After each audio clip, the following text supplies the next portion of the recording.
은혜를 나누려고 합니다. 이제 지난 주간에는 이제 대통령이 새로 취임을 해서 이제 5년 동안 그 임기를 다하기 위해서 이제 새롭게 출발을 하였습니다. 봄과 함께 우리 삶 가운데도 희망찬 새로운 이런 미래가 전개되기를 축원하는 바입니다. 이제 대통령 취임의 즈음에서 대한민국 국민이 새 정부에 바라는 내용이 무엇인지 이것을 각 언론이라든지 매스컴에서 조사를 해서 그것을 발표하는 것들을 보았습니다. 그 중에서 특히 국민들이 새 정부에 바라는 것은 이 서민 경제 회복, 그 다음에 물가 안정, 쌓여있는 그 부채를 갚는 것, 불평등과 양극화 위기의 극복, 소외 계층에 대한 포용과 공감, 이러한 것들을 말하고 있습니다. 한국이 최근에 와서 세계 10위에 되는 그런 경제 대국으로 성장하였는데, 한편 지능적이고 잔인한 이런 또 범죄 행위가 계속 늘어나고 있는 것을 또 보게 됩니다.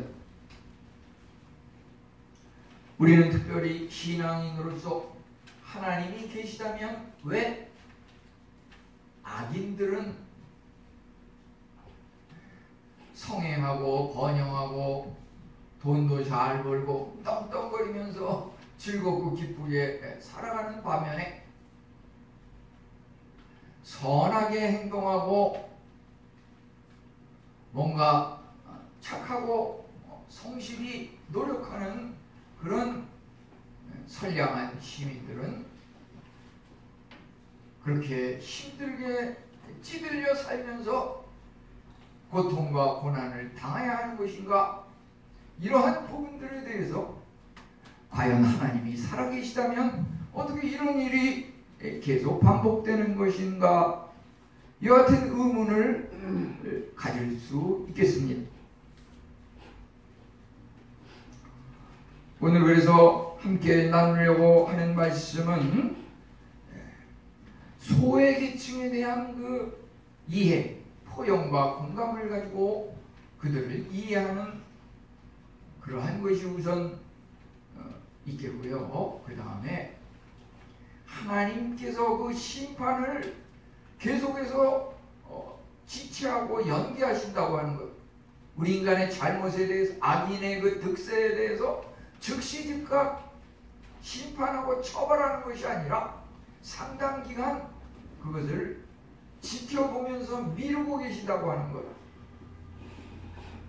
그러면 이러한 모순 속에서 우리는 과연 어떻게 살아가야 하는 것인가?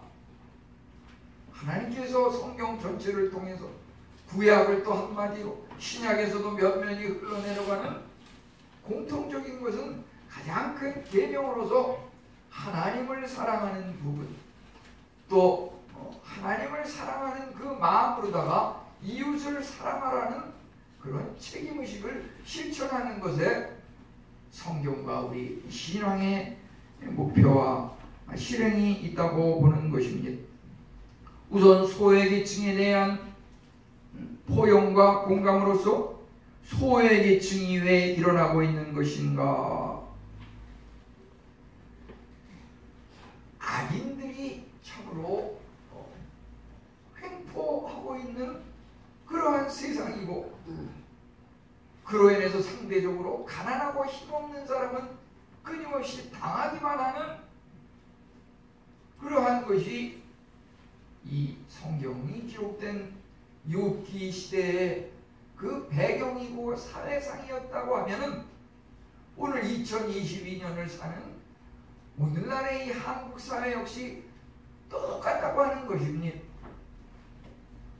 이제 우리가 읽은 이 12절 말씀, 성중에서 죽어가는 사람들이 신음하며 상한 자가 부르짖으나 하나님께서는 그들의 참사함을 전혀 듣지 아니하고 바라보지 아니하시고 아무런 응답도 없는 것 같은 이와 같은 모순된 세상이 여기 24장 12절에서 이야기하고 있는데, 오늘날 한국 시민들이 새 정부에 바라는 그 내용들, 그 여론조사에서 나오는 그 내용들 역시 한마디로 하면은 이와 같은 그 욥기 24장 12절에 나오는 이와 같은 상황을 해결했으면 좋겠다. 새 정부가 해결했으면 좋겠다. 이것은 하나의 바람이지요. 우리는 사회적인 면에서 이것을 바라볼 뿐만 아니라 신앙적인 면에서 이러한 것을 어떻게 바라보고 어떻게 이해하며 살아가야 할 것인가, 그것에 대해서 함께 이야기를 나누려고 합니다. 이와 같은 상황이 일어나는 것은 우선 어디서 일어나느냐? 성중에서, 이렇게 말하고 있습니다. 성중에서. 이것이 무슨 깡촌, 가난한 무슨 시골 아프리카 빈민촌 그런 데서 일어나는 것을 얘기하는 것이 아니라 성중에서, 도시에서, 수도권에서, 서울에서, 경기도에서, 뉴욕, 영국, 런던, 그 한복판에서 일어나고 있는 이 현상을 여기서 한마디로 이야기하고 있는 것입니다. 하나님께서 로마서 1장 29절로 32절에 보면은 세상에 범람하는 이러한 것들을 말하기를 불의와 추악과 탐욕, 악의가 가득한 이러한 행동들, 이것은 당연히 사형에 해당하는 그런 죄악된 것이지만은 그것을 범하는 악인들은 하나님께서 이러한 것들을 정죄한다는 것을 빤히 알면서도 이러한 일을 행할 뿐만 아니라 자신들이 행하는 것들에 대해서 옳다고 이렇게 위선적으로 언행하고 있다고 하는 것을 성경에서는 말하고 있습니다. 한마디로 불법과 폭력이 판을 치는 세상입니다.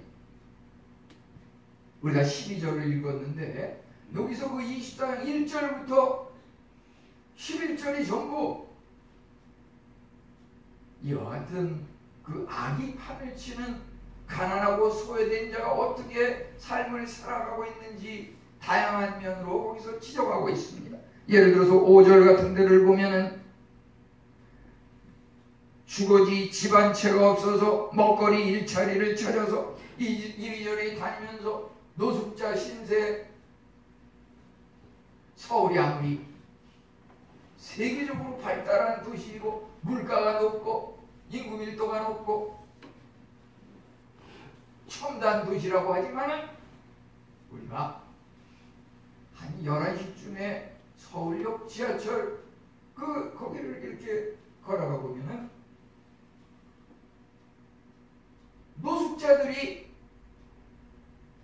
무슨 가마니 같은 것을 뒤집어 쓰고 도대체 어디서 구했는지도 모르는 그런 시커먼 천을 뒤집어 쓰고 거기 누워서 잠자고 있는 사람이 늘 몇 명은 있는 것을 제가 이따가 지나가면서 보게 됩니다. 도시가 아무리 발달하면 발달할수록 겉으로 드러나지 않지만 그 속을 깊숙이 들여다보면 이와 같은 상황이 늘 있다고 하는 것입니다. 이것은 참으로 욥기 시대 수천 년 전 이야기나 오늘날 우리가 살아가는 우리 시대의 상황과 전혀 다를 바가 없는 현상입니다.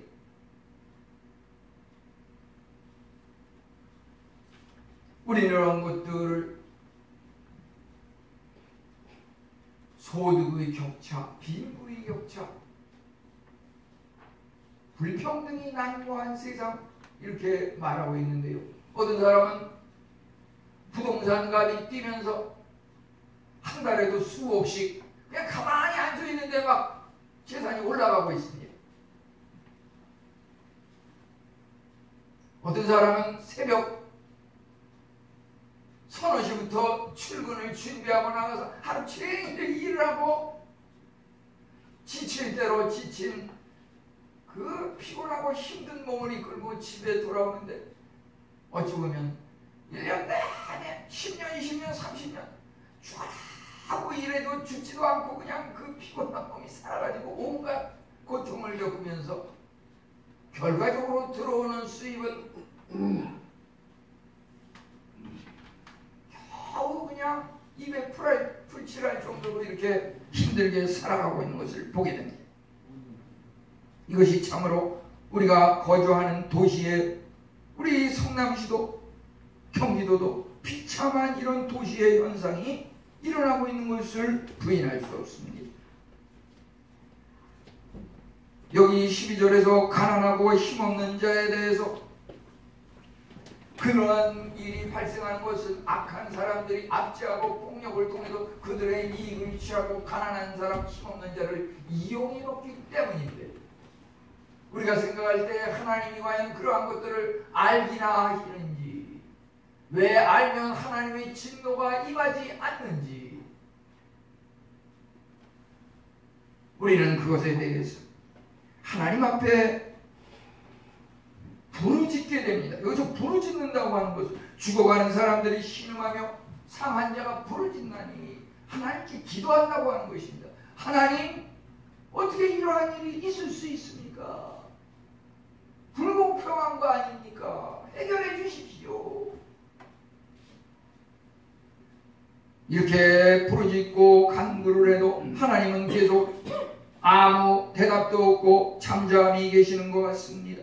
왜 이러한 일들이 일어나고 있습니까? 이러한 것들을 요약하면 어떠한 현상들입니까? 그것은 가난이라든지 인구 과밀이라든지 무절제한 음주와 도박, 이러한 것들이 실질적인 대표적인 내용이라고 볼 수가 있습니다. 가난이 무엇입니까?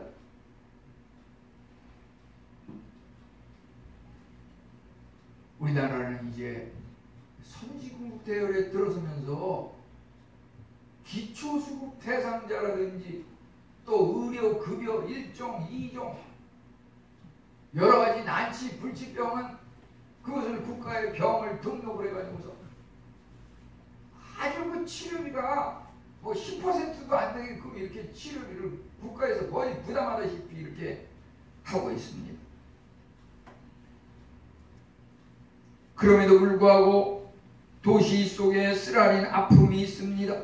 우리 한국 사회도 보면은 농촌 지역에서 도시로 계속 이동을 하고 있고 서울과 경기도가 거의 온 국민의 절반 이상이 이곳에 몰려서 살고 있는 것을 보게 됩니다. 아무리 발달된 도시라고 해도 강남 무슨 송파 이런 데도 보면은 그 안에 기초 수급자가 있고 그런데 그들의 생활이 그것을 돈을 받아가지고서 건전하게 그것을 미천으로 해서 살아가면은 자립을 해서 일어날 수도 있을 텐데 많은 사람들이 그것을 가지고서 술 먹는 데 탐진하고 지난주에도 어떤 분이 기초수급 의료급여 대상자인데 이분이 갑자기 그냥 쇼크를 받아가지고서 몸이 아주 그냥 혈압이 올라가고 막 팔다리가 말이 되는 느낌이 나고 이러는데 처음 하루 이틀은 전혀 그것을 얘기를 안 하는데 이제 3, 4일째 되면서 이제 속마음을 털어놓는데 이분이 자기 친구하고 가가지고서 경마장에서 1억을 날렸다 이거예요. 친구는 7천만 원을 손해보고 자기는 3천만 원을 손해봤대요. 도대체 기초수급 대상자가 어디서 돈이 있어서 경마장 도박에다가 3천만 원을 투자하고 7천만 원을 투자했냐. 여기저기서 그냥 그것을 모아가지고죠. 이것을 우리는 고독사라고 하는데요. 죽은 다음에 경우에 따라서는 3일 이상이 경과하게 되면 그런 사람들이 되게 혼자 사는데 자살하는 경우도 있지만 여러 가지 고민 속에서 영양부실로다가 이렇게 또 신음을 하면서 쓰러지는 경우도 있는데 혼자 살다 보니까 옆집 사람이 전혀 살았는지 죽었는지도 모르고 거기 누가 사는지도 모르고 이러다 보니까 죽은 지 며칠 지나서 이렇게 이러한 것들이 드러나기도 하고 우리 인구 과밀이라고 하는 것은 무엇입니까? 서울과 경기도 인구가 굉장히 과밀합니다. 성남 굉장히 과밀합니다. 뭐든지 그렇게 사람이 모이고 크고 웅장하고 그것이 물론 좋은 점도 있지만 거기에 드러나지 않는 그 단점이 있다고 하는 것입니다.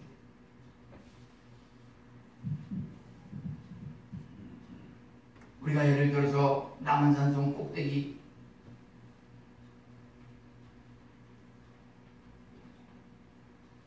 또는 저기 수서역에서 거기 내려가지고서 그 대모산이라고 하는 그 산 그런데 꼭대기 이렇게 올라가서 밑을 내려다보면은 그 시내에 아파트들이 그냥 막 이렇게 올라가 있는데 그 아파트들이 고층 아파트들이 어떤 모양과 같은지 저는 그것을 보면서 참 그것이 무슨 성냥갑 같은 그런 느낌이 들어요. 성냥갑. 우리 인간이 참으로 그러한 사는 그 모습들을 보면 말이죠. 떼거리로 몰려 사는 이리 갔다 저리 갔다 하는 그 짐승 떼하고 똑같아요. 다를 바 전혀 없어요. 떼거리로 몰려 사는 좋든 싫든 거기에 밀리고 이리저리 차이고 하면서 살아가는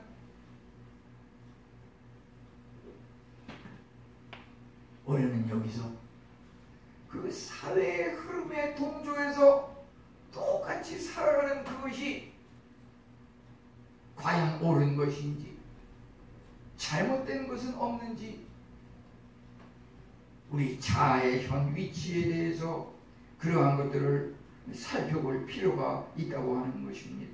음주라든지 도박 이러한 것들은 무절제한 그런 생활 속에서 일어나는 현상일진데 우리가 절제하면서 살아갈 필요가 있다고 하는 것입니다. 이제 하나님께서 이러한 모순된 악인의 득실, 가난하고 힘없는 자들의 소외되고 어려운 그 고통 이러한 것들을 여기서 보면 부르짖으나 하나님께서 돌아보지 않으시나이다 이렇게 이야기하고 있는 것은 하나님께서 왜 즉시 잘못된 것을 심판하고 없애버리고 선한 일을 하는 충실한 성실한 사람들을 빨리 이렇게 회복시켜야 될 텐데 이러한 것들이 왜 이렇게 일어나지 않고 이런 모순된 현상이 반복되고 있는지 그거에 대해서 우리가 살펴보게 되면 그것은 하나님의 그 지체하심이라고 이렇게 볼 수가 있겠는데 그것은 상실한 대로 내버려 두시는 하나님의 그 계획과 섭리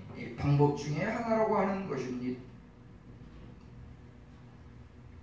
로마서 1장 28절은 그들이 하나님을 마음에 두기를 싫어하며 하나님께서 그들을 상실한 대로 마음대로 내버려 두사 합당하지 못한 일을 하게 하셨느니라.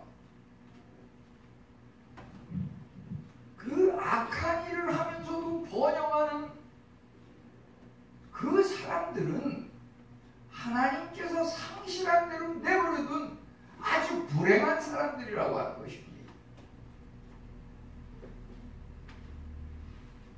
그러한 그 행운, 그러한 번영은 잠시 잠깐 일시적으로 성행하는 것이고, 그러지만 선하고 충실하고 당장 뭔가 열매가 없는 그러한 사람들은 이제 나중에 가서 뭔가 흥하게 된다고 하는 이러한 것인데, 우리는 여기서 분명히 알아야 할 것은 24장 1절 말씀을 한번 다 같이 읽어볼 필요가 있겠습니다. 한번 다 같이 읽어보겠습니다. 욥기 24장 1절 한번 읽겠습니다. 어찌하여 전능자는 때를 정해놓지 아니하셨는고, 그를 아는 자들이 그의 날을 보지 못하는고.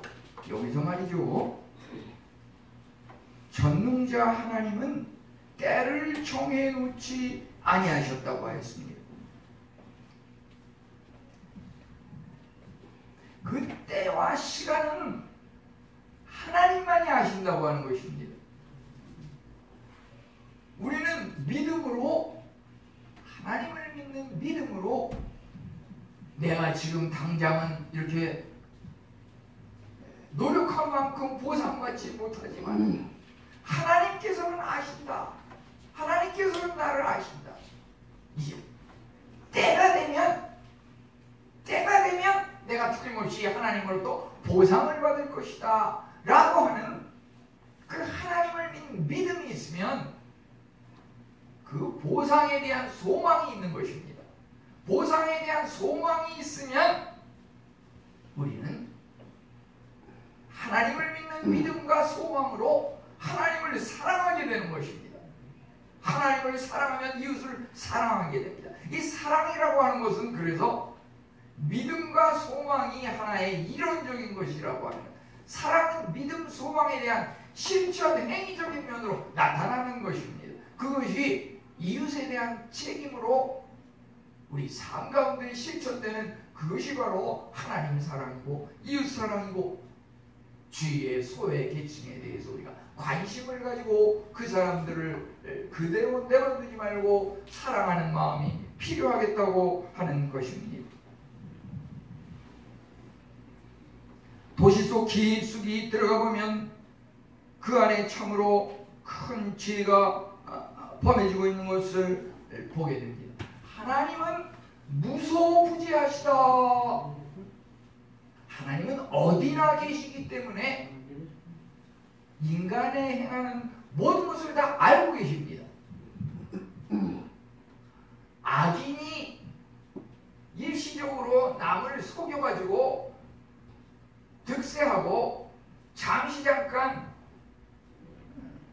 이렇게 흥하는 것을 알고 계신다고 하는 거예요. 하나님은 알고 계세요. 근데 그것을 즉시 즉각 심판하고 쳐버리는 것이 아니라 가만히 바라보고만 계십니다. 다 계산해서 하나하나 세부적인 것을 다 알고 계십니다. 그런데 하나님께서 여기 1절에 나와 있듯이 그 때를 하나님만이 아시기 때문에 때가 되면 가장 적절한 순간에 치신다고 하는 것입니다. 우리 선을 행하는 성실한 가난하고 힘없는 자의 그 억울함도 하나님께서 다 아십니다. 그것에 대해서 하나님이 아시는데 때가 되면 상급과 보상을 하신다고 그랬어요. 때가 되면. 물론 다 그런 건 아니지만 대부분이, 제가 또 그것을 어제도 어떤 분 한 77년 된 이런 교회에서 제가 섬기던 그 성도님을 이렇게 뵀는데 보면 그분들이 한 30, 40대에는 참 가난하고 힘들고 어렵게, 그것이 어떻게 보면 약간 빈민촌 같은 그런 그 언덕배기 산골짜기 같은 데 살았는데 이제 세월이 가면서 열심히 신앙생활하고 새벽재단을 쌓고 이런 분들이 말이죠, 이제 60, 70이 되니까 그 주위에 전부 깎아가지고서 그냥 도시개혁을 하고 아파트가 들어서고, 그 당시에 그 사찰 집사님도 보면 그냥 이른 새벽부터 그냥 주위를 청소하고 갈고 닦고 얼마나 힘들게 사셨는지 나중에 얘기 들어보니까 아파트 2개가 당첨이 되고 아주 그냥 굉장히 자녀들이 풍성하게 되는 그런 복을 받으십니다. 신앙생활하는 것이 물론 물질적인 복을 받기 위해서 하는 것은 아니지만 하나님께서 때가 되면 복을 주시고 우리의 억울함을 다 들으시고 채워주신다고 하는 것입니다. 이것이 이렇게 연기되고 있는 악인에 대한 심판이 연기되고 있는 것은 때가 되면 그들을 심판하고 처벌할 것이지만은 그들에게 회개의 기회를 주시기 위해서 그것을 연기하고 계시는 것입니다. 우리 인간의 삶이라고 하는 것, 어떤 사람은 10살에 죽기도 하고 어떤 사람은 50살에 죽기도 하고 어떤 사람은 7, 80에 죽기도 하는데 그 우리가 살아가는 이 수명이라고 하는 것은 결국 우리에게 주어진 회개할 수 있는 기회를 주시는 그 하나님의 지체하심 그 때가 우리 각자에게 연기되고 있는 것입니다. 우리에게 주어진 이 인생의 그 생애의 그 시기 동안에 어떠했습니까? 우리 조상 아담이 하와가 범죄를 저지름으로 말미암아 에덴에서 쫓겨나고 실나건 그 낙원을 잊어버리고 죄로 말미암아 모든 사람이 죄를 범하였으니 죄의 삭은 사망이요 의인 없는 자 하나도 없으며 우리 모두가 죄로 인해서 죽을 수밖에 없게 된 것입니다.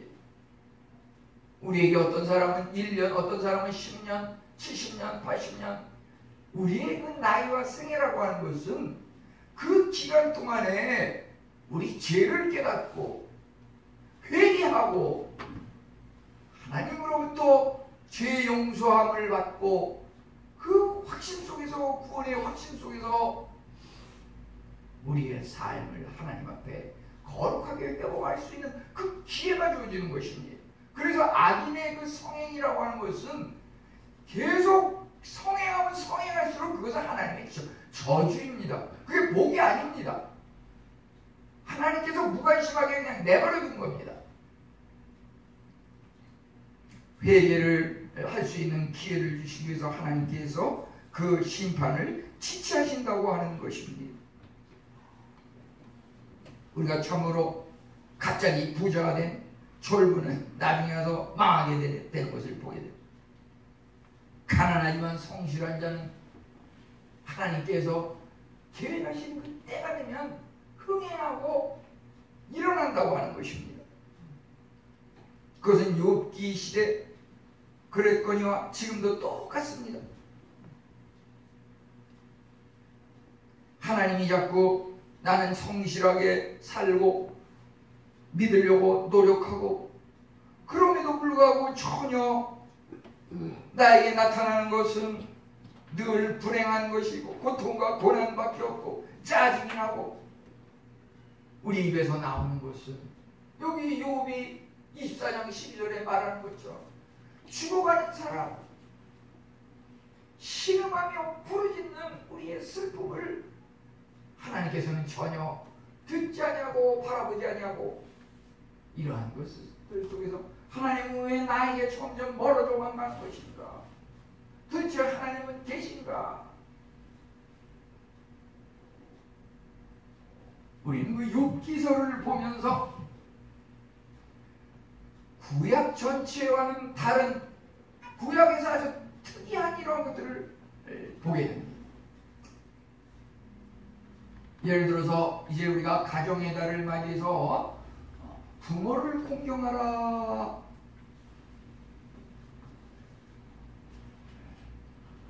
십계명 중에서 부모를 공경하라 제5계명에 나와 있는데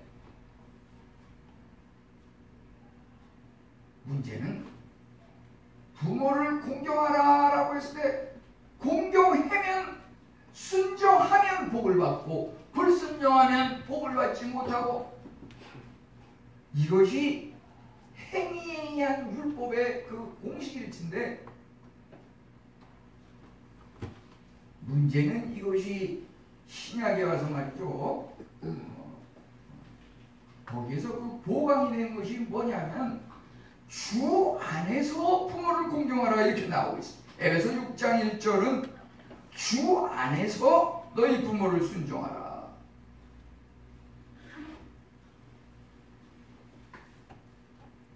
우리가 부모를 공경하고 부모가 말하는 것을 다 따르고 하는 것이 자칫 율법적인 행위에 의한 구원으로 우리가 착각할 수가 있습니다.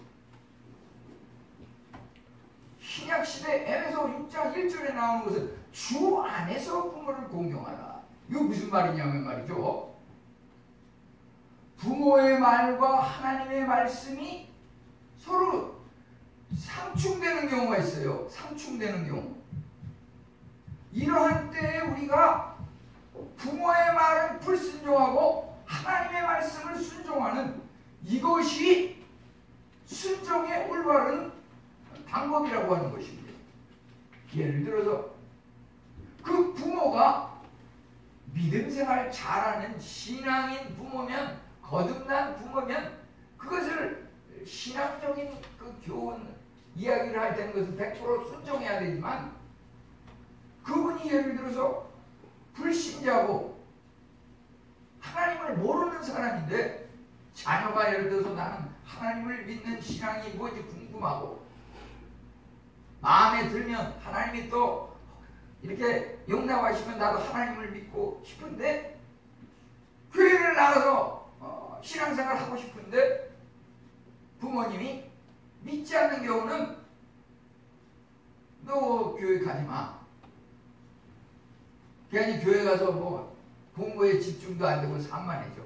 교회 가면 뭐 젊은 애들이 뭐 가서 그냥 흥청만 놀고 연애나 하는 거 같고 그거 가서 물들면 안 돼.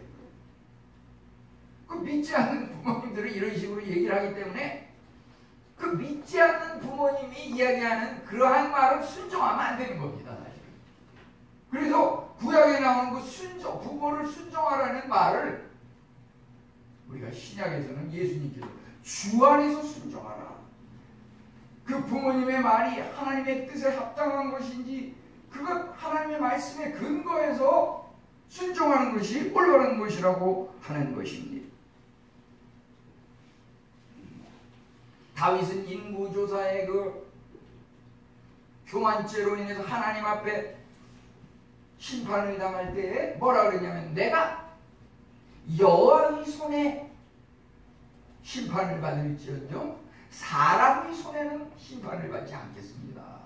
이렇게 해가지고서 전염병을 내려서 수만 명이 죽은 그러한 일이 있습니다.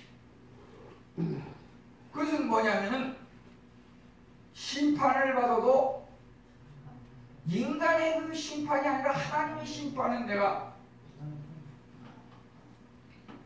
합당한 것으로 받겠습니다. 이런 의미가 있는 것이거든요. 우리가 예를 들어서 이 욥기서의 그 차이점, 특이점 중에서 뭐가 있냐면은 여기서 이렇게 욥의 친구들 한 3명 정도 대표적인 그 친한 친구들이 욥이 욥기서 1장에 보면은 당대에 아주 의인이고 하나님을 잘 섬기는 그런 사람이고 당대의 부자이고 자녀들이 가정이 행복했지만은 하루아침에 갑자기 마귀 사탄을 하나님께서 용납해가지고서 태풍이 불고 하루아침에 그냥 갑자기 자녀들을 다 죽어버리고 재산, 동물, 가축도 다 잃어버리고 이러한 것을 당했을 때 그것을 보면서 그 친구들이 여기 보면은 이렇게 친구들이 그 욥이 이렇게 고통을 당하면서 모든 재산을 다 잃어버리고 자녀를 잃어버리고 불행에 처한 그것을 손가락질하면서 너 하나님을 제대로 믿지 않더니 이렇게 고통을 당하는구나. 전부 손가락 친구들이 너 믿으려면 제대로 믿어. 그 고통에서 벗어나려면 하나님을 믿으려면 제대로 믿어. 네가 뭐 잘못한 게 있으니까 고통을 받는 거 당연한 거야.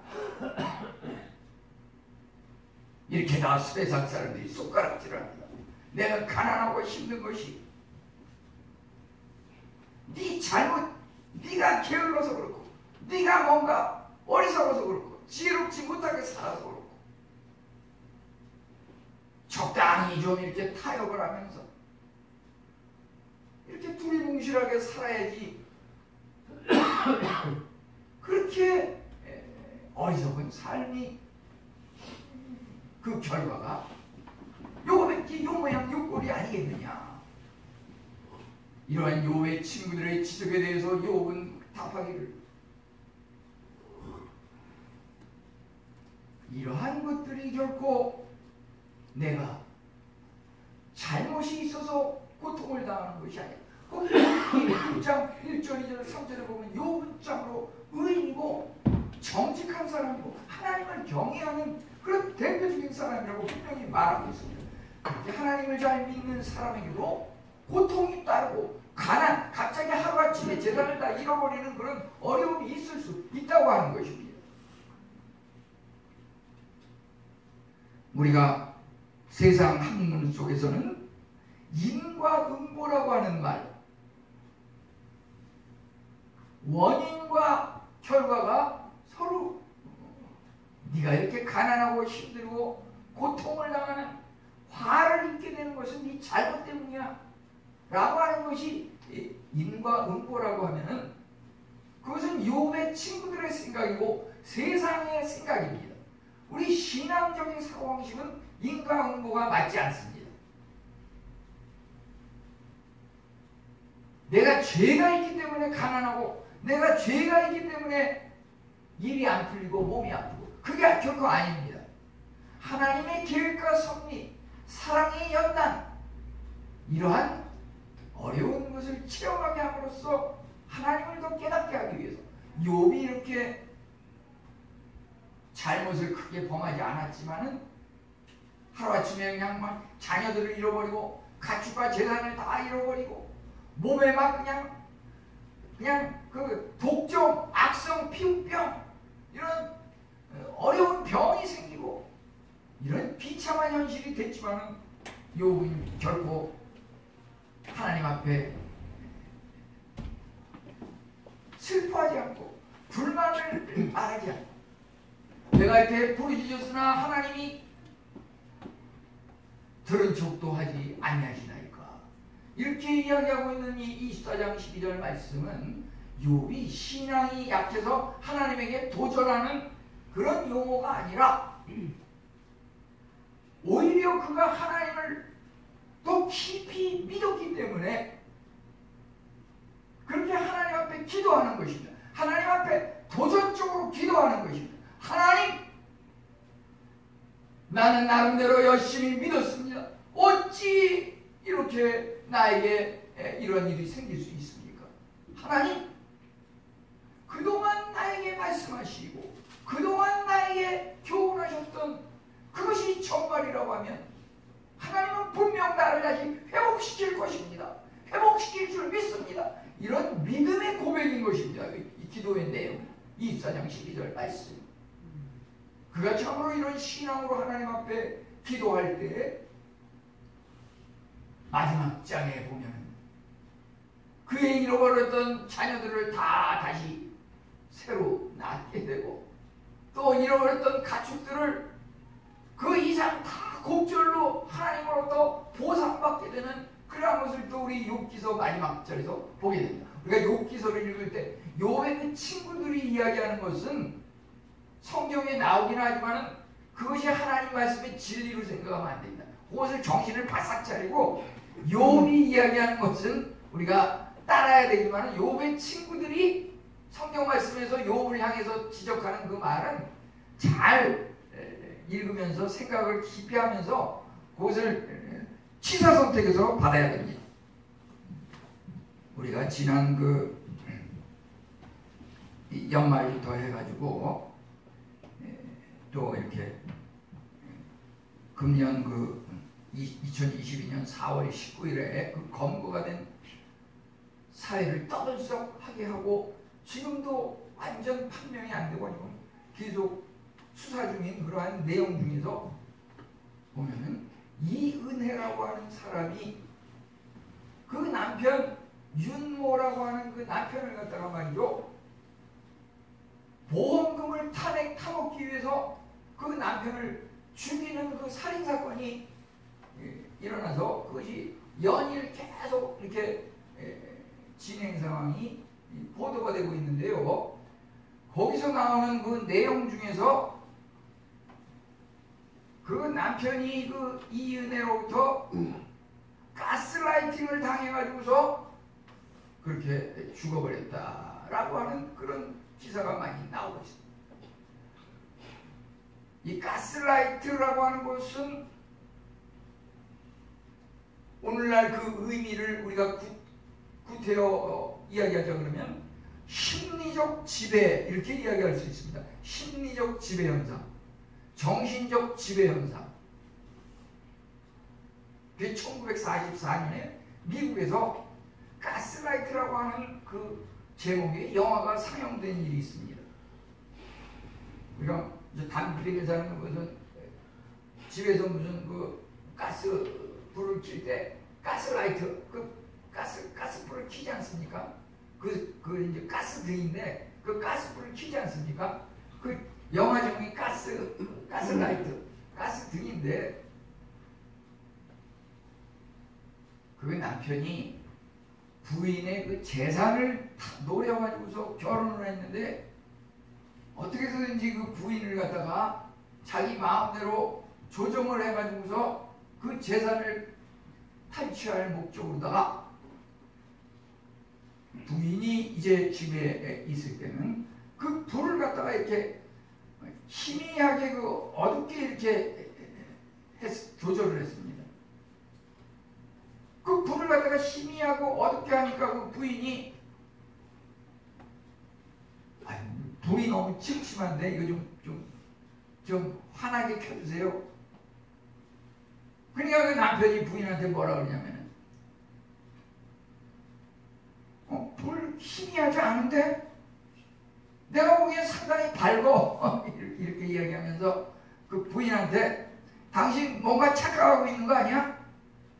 정신 바싹 차려 뭐 이런 식으로 자꾸 이렇게 몰고 가니까 그 뭐냐면은 그 부인으로 하여금 자기가 잘못 판단하고 있게끔 하는 그런 그 세뇌 작업을 하는 세뇌 작업, 세뇌시켜가지고서 잘못된 것을 옳게 생각하고 옳은 것을 잘못되게 생각하는 거예요.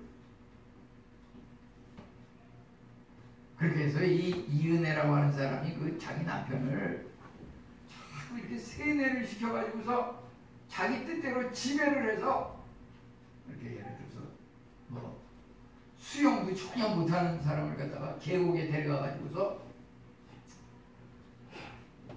뛰어내리라고 그래서 거기 뛰어내려가지고서 죽었다고 그러는데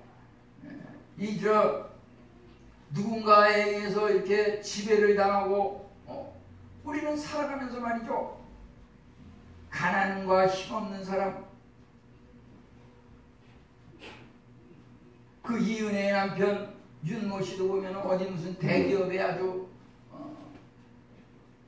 월급도 뭐 많이 받는 그런 중견 사원이라고 그러는데 그런 사람이 억울한 죽음을 당했어. 억울한 죽음을. 우리는 신앙생활하면서 말이죠. 누구한테 억울하게 당해서도 안 되고 또 누구를 억울하게 이용을 해가지고 그 사람을 이용해 먹어가지고 뭘 이렇게 탈취하려고 하는 그것도 절대 신앙적으로 올바른 거라고 볼 수가 없습니다. 그럼 어떻게 하면 그런 것을 당하지 않을까? 우리는 하나님 중심으로 살아야 된다. 저는 이것을 말씀드리고 싶습니다. 우리가 하나님 중심으로 올곧은 신앙을 가지고 지혜롭게, 뱀같이 지혜롭게, 비둘기같이 평화롭게 이렇게 살아가지 않으면 우리 주위 사람들이 우리로 하여금 우리를 이용을 해가지고